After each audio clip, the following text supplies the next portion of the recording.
امریکہ میں الیکشن مکمل ہو چکے ہیں جبکہ نتیجے کا اعلان بھی ہو چکا ہے۔ امریکہ ایک ایسا ملک ہے جس میں ذرا سی بھی تبدیلی کا اثر پوری دنیا پر پڑتا ہے، اور یہی وجہ تھی کہ پوری دنیا کی نگاہیں موجودہ امریکی انتخابات پر لگی ہوئی تھیں۔ ان انتخابات میں جو بائیڈن نے کامیابی حاصل کی ہے اور جو بائیڈن کے صدر منتخب ہونے پر اس خطے میں پاکستان سمیت بہت سے ممالک میں اہم ترین اثرات مرتب ہوں گے۔ لیکن اگر امریکہ کا صدر ڈونلڈ ٹرمپ ہی رہتا تو خطے میں کسی نئی تبدیلی کی توقع نہیں تھی، لیکن بظاہر جیت کے بعد جو بائیڈن ڈونلڈ ٹرمپ کی پالیسیوں کو یکسر بدل دے گا، جس سے بہت سے ممالک پر براہ راست اثرات مرتب ہوں گے، اور ہو سکتا ہے کہ ڈیموکریٹک پارٹی کے نئے منتخب شدہ صدر براعظم ایشیا کے ممالک کے ساتھ اپنی نئی پالیسی لے آئیں۔ امریکہ اس وقت پاکستان کے اندرونی معاملات پر خاموش ہے، مگر ہو سکتا ہے کہ یہ خاموشی امریکہ کے نئے صدر کے آنے سے ٹوٹ جائے۔ دوستوں، جہاں ایک طرف سمپسن کارٹون سیریز میں سال 2020 کے انتخابات کو بدترین انتخابات دکھایا جا چکا ہے،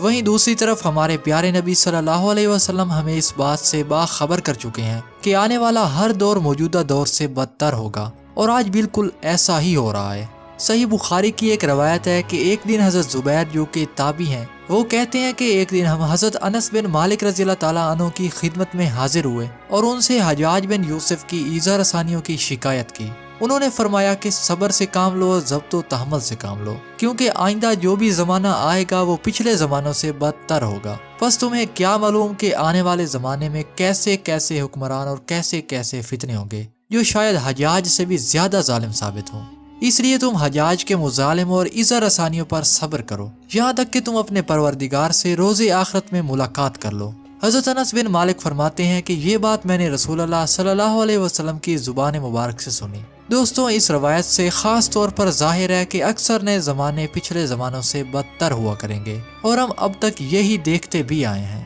ہر امید دلانے والا شخص نظام کو مزید بگاڑ کر مزید مشکلات ہی پیدا کرتا نظر آیا ہے۔ اس لیے بات بہت زیادہ فکر مند کرتی ہے کہ امریکہ کا نیا آنے والا صدر کیا کیا نئے کارنامے سر انجام دیتا ہے۔ دوستو، سمپسن جیسے کارٹونز اور شیطانی تنظیمیں بھی آنے والے وقت کے لیے اپنی منصوبہ بندی کرتی رہتی ہیں، اور پھر انہیں لوگوں پر کارٹونز کی مدد سے ظاہر بھی کرتی رہتی ہیں، چاہے پھر وہ کسی ملک کے صدر کو منتخب کرنے کا معاملہ ہو یا پھر اس کے بعد کے ظاہر ہونے کے حالات کا ذکر ہی کیوں نہ ہو۔ اس بات کا یقین تب ہوا جب پچھلے امریکی انتخابات کو کارٹونز کی شکل میں دکھایا جاتا ہے، جس میں ٹرمپ اور اس کی پارٹی کی جیت دکھائی جاتی ہے، اور امریکہ کے پچھلے الیکشنز میں بالکل ایسا ہی ہوا جیسا کہ ٹرمپ امریکہ کا صدر منتخب ہوتا ہے۔ پھر اسی طرح ایک اور قسط جسے 2002 میں فلمایا گیا تھا، جس میں صدر ٹرمپ، سعودی شیخ اور کچھ اور لوگ ایک گول گلوب پر ہاتھ رکھ کر کھڑے ہیں، اور ایسے لگ رہا ہے کہ کسی نئے منصوبے پر کام ہو رہا ہے۔ اور سال 2017 میں دنیا نے حیرت انگیز طور پر وہی کارٹون والا سین ایک حقیقی تصویر میں دیکھا،